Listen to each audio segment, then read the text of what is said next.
Bonjour, bonsoir, tout dépend de votre position sur la planète Terre. El Monsieur Godson, je vous retrouve dans la suite de notre saga spirituelle, la messe. Entendez, la métaphysique écarlate du sexe et de la sexualité pour l'éveil.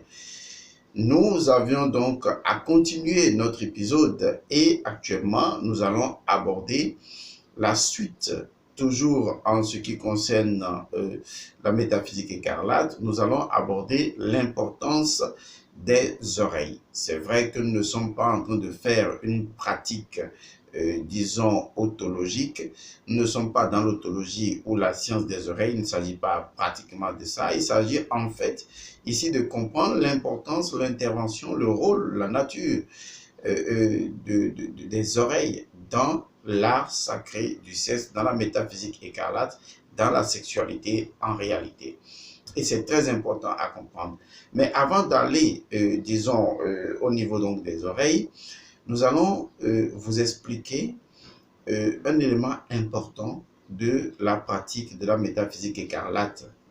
Il s'agit donc de savoir donner un nom à son bien-aimé ou à sa bien-aimée.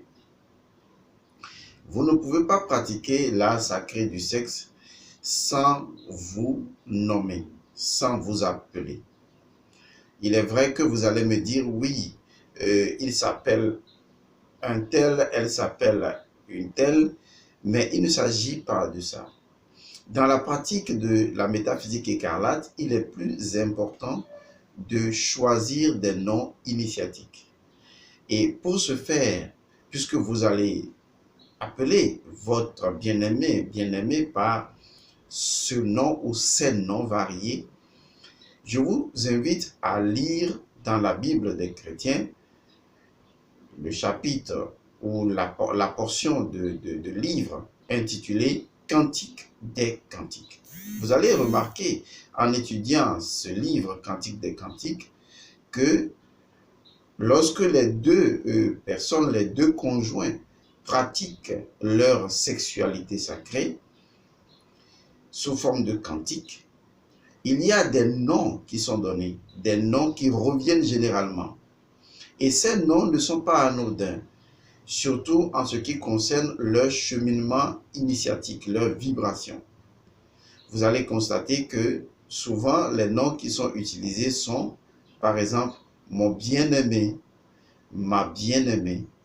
Eh bien, ce mot a une signification initiatique dans la pratique de la métaphysique écarlate. Il y a un autre nom qui intervient souvent dans Cantique des Cantiques, c'est mon roi, ma reine. Vous voyez? Et ça également, ce n'est pas pris à la volée. Il y a un autre nom qui intervient, c'est la Soulamite, qui également est un nom initiatique. Il y a un autre nom initiatique qui intervient et qui est utilisé généralement par les loges. Et ce qu'on retrouve également dans Cantique des Cantiques, c'est ma sœur. Vous voyez, ma sœur, mon frère. Comment deux personnes qui entretiennent une intimité sexuelle peuvent-elles s'appeler ma sœur, mon frère? Et pourtant, c'est écrit dedans. Et cela ne s'énonce que suivant un certain niveau dans la pratique de la métaphysique écarlate. L'autre élément important, c'est également quand le bien-aimé appelle sa bien-aimée ma gazelle. Vous voyez, ma gazelle. Et ça c'est intéressant. Ma gazelle qui gambade, qui chevauche. Et il faut lire ces noms-là. Il faut lire tous les noms qui sont donnés et vous allez réaliser au fur et à mesure que vous lisez ces noms que ces noms ne sont pas donnés au hasard, mais correspondent à des états de conscience, à des états de ressenti, à des états de vibration, de vie de la sexualité et on sait les nommer. Je ne vous demande pas de faire du plagiat, je ne vous demande pas de copier forcément ces noms métaphysiques si vous ne les ressentez pas. Si aujourd'hui des loges s'appellent, dans les loges on appelle des gens mon frère, ma soeur, je me demande si souvent ceux qui utilisent ces mots sacrés initiatiques comprennent réellement ce que ça veut dire. Et quand vous leur demandez, ils disent non, frater, tu es mon frère, tu es ma soeur. Mais est-ce qu'ils comprennent le sens mystique? Ils vous diront non, c'est parce qu'on fait partie de la même congrégation, on fait partie de la même loge. Et pourtant, ces noms, frères, frateurs ou sœurs, ne sont utilisés que sur des schémas purement initiatiques et qu'il faut donc maîtriser et comprendre. Donc, il faut choisir un nom pour votre bien-aimé. Un nom qui doit venir de votre cœur. Un nom qui est identifié uniquement à lui. Et un nom ou des noms que vous allez utiliser, prononcer au moment de la pratique de la sexualité. Des noms qu'il entend, qui le font vibrer, mais qui soient uniquement des noms positifs. Parce qu'on n'utilisera pas des noms qui ne conviennent pas à l'énergie pure, à l'énergie d'innocence. Il faut utiliser des noms qui conviennent. Comme par exemple mon roi, ma reine, qui sont des noms universels. Mais vous pouvez utiliser des mots ou des noms que vous avez en tout cœur choisis pour votre bien-aimé. L'autre élément important, c'est la parole. Lorsque l'on pratique la sexualité sacrée ou lorsqu'on pratique la métaphysique écarlate, on communique. C'est vrai que la communication intègre également le gestuel, les mouvements, les caresses, tout ce que l'on fait.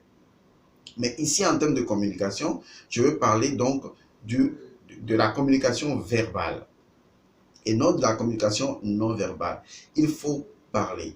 Il y a des personnes qui font l'amour pendant près de 40-45 minutes, 1 heure, mais qui ne se parlent pas. On n'entend que des sons de, enfin des tout ça, mais ce n'est pas suffisant. Il faut pouvoir communiquer, il faut parler. Parce qu'au-delà des sons, l'être humain a développé la possibilité d'énoncer ces sons de façon logique pour produire une compréhension. Il faut que vous dites ce que vous ressentez à votre bien-aimé, ce que vous ressentez dans le moment présent. Si c'est doux, si c'est agréable, si c'est profond, si vous avez envie d'interpréter ces émotions, cherchez les mots, rentrez en vous et communiquez les émotions.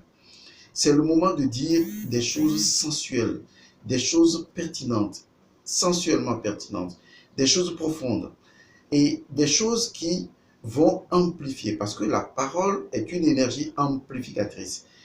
Les mots qui vont amplifier ce que vous ressentez, car les mots doivent amplifier les émotions.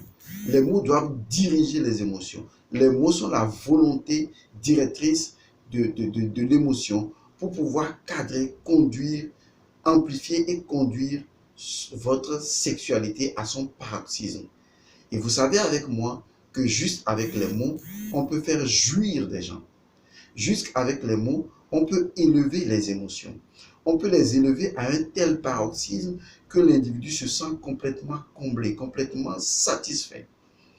Et lorsque vous communiquez verbalement, vous vous libérez et vous vous interagissez, vous vous interpénétrez et véritablement, vous vous aimez.